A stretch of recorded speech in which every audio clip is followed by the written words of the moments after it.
नमस्कार दोस्तों।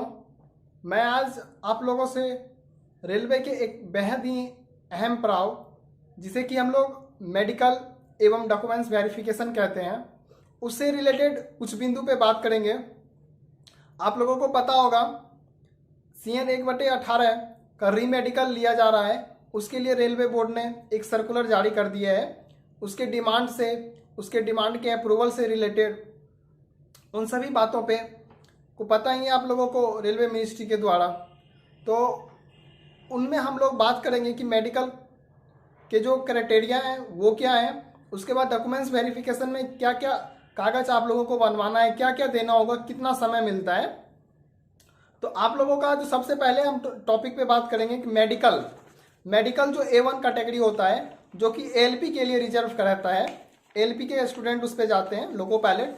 उन लोगों का जो होता है वो डिस्टेंस विजन होता है, 6x6 होना चाहिए।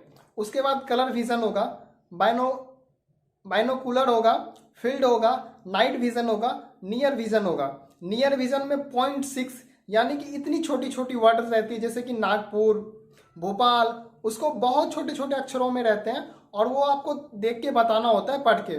डिस्टेंस विजन यानी कि इट मीन्स आपको 6 मीटर पे दे दिया जाएगा और वहां पे लेटर जो है जैसे कि C लेफ्ट साइड है, राइट साइड है, अप साइड है, डाउन साइड है, इस चीज का चेकिंग होता है। उसके बाद कलर विजन में क्या होता है कि डॉट डॉट डॉट डॉट रहता है, एक कॉपी रहेगा और ग्रीन और रेड कलर में उसके अंदर कोई लेटर A दे दिया, 6 दे दिया, 5 दे दिया, कुछ भी डिजिट या लेटर दे देता है, आपको वो पढ़ना है। जो कलर विजन के स्टूडेंट होते हैं उन्हें लाल और ग्रीन में पता नहीं चल पाता है, इसके वजह से उन्हें वहां पे छांट दिया जाता है।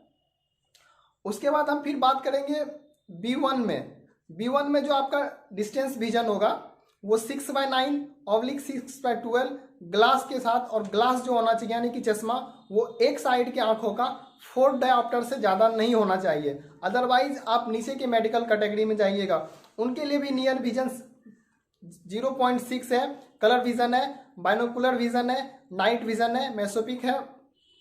उसके बाद बात करेंगे हम B2 मेडिकल कैटेगरी में। B2 के लिए भी डिस्टेंस विजन है 6/9/6/12 और उनका भी जो चश्मा है विथ ग्लास यानी कि 4 डायोप्टर से ज़्यादा नहीं होना चाहिए। उनके लिए भी बाइनोकुलर है, विजन है, नियर विजन सब है। उसके बाद C1 मेडिकल कैटेगरी में आपका जो कि सबसे नीचे का नीचे होता है, उसमें विथ ग्लास के साथ आपका जो डिस्टेंस विजन होना चाहिए वो 6/12/6/18 तक चलता है और नियर विजन 0.6 होता है। तो ये हो गई हमारा मेडिकल से रिलेटेड। इसमें जो मेडिकल होता है उसमें आपका चेस्ट का एक्सरे लिया जाएगा, ECG किया जाएगा, BP चेक होगा, उसके बाद यूरिन टेस्ट होगा। इस तरह से ये सारे टेस्ट, और जो A1 मेडिकल कैटेगरी होता है उनका फंगस भी चेक होता है और BP 2 बार होता है, एक बार खाने से पहले, एक बार खाने के बाद, और ऑपरेशन चेक होता है। उसके बाद आपका जो फ्लैट फूड होता है वो भी चेक होगा और कहीं पे अगर ऑपरेशन कुछ किया हुआ है कमर वगैरह में वो आपका चेक होगा।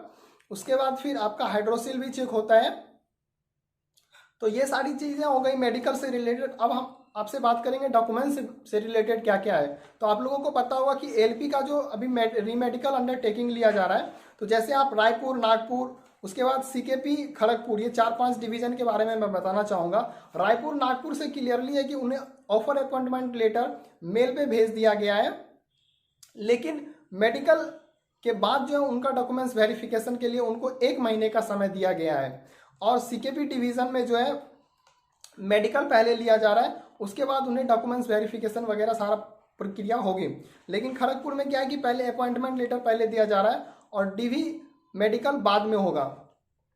तो अब हम बात करेंगे इसमें क्या क्या चाहिए आपको। सबसे पहले आपके जो एजुकेशनल सर्टिफिकेट्स हैं, मैट्रिक के मार्कशीट, उसके बाद सर्टिफिकेट्स यानी जिन्हें कि हम मूल बोलते हैं, और इंटर के भी दिए तो अगर इंटर के भी, ग्रेजुएशन के दिए तो ग्रेजुएशन के, यानी कि आप 2018 के वैकेंसी का जो फिलअप का डेट लास्ट था उसके पहले पहले जो भी सर्टिफिकेट आप सबमिट किए थे वहाँ पे फॉर्म ऑनलाइन करने के समय, वो सारे सर्टिफिकेट्स आपको चाहिए, वही देना होंगे। उसके बाद अगर आपने किसी भी प्रकार का कोई एजुकेशनल डिग्री हासिल किया है तो वो मान्य नहीं होगा उस समय, वो आपको बिल्कुल भी नहीं देना है।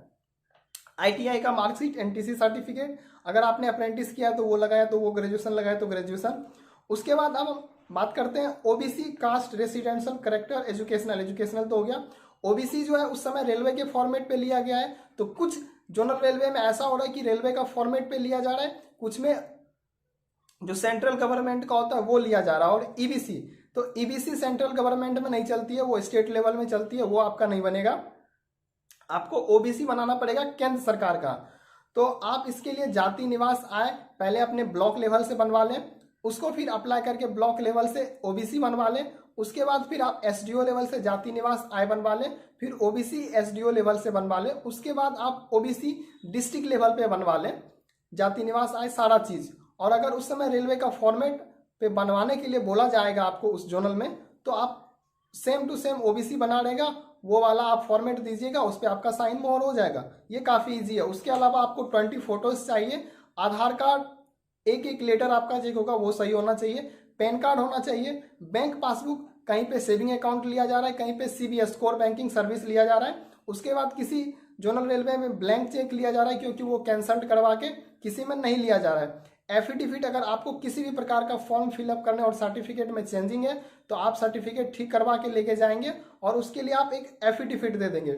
उसके साथ साथ आप लोगों को जो ज्वाइनिंग लेटर आएगा अपॉइंटमेंट, वो मैं आपको दिखा दूंगा।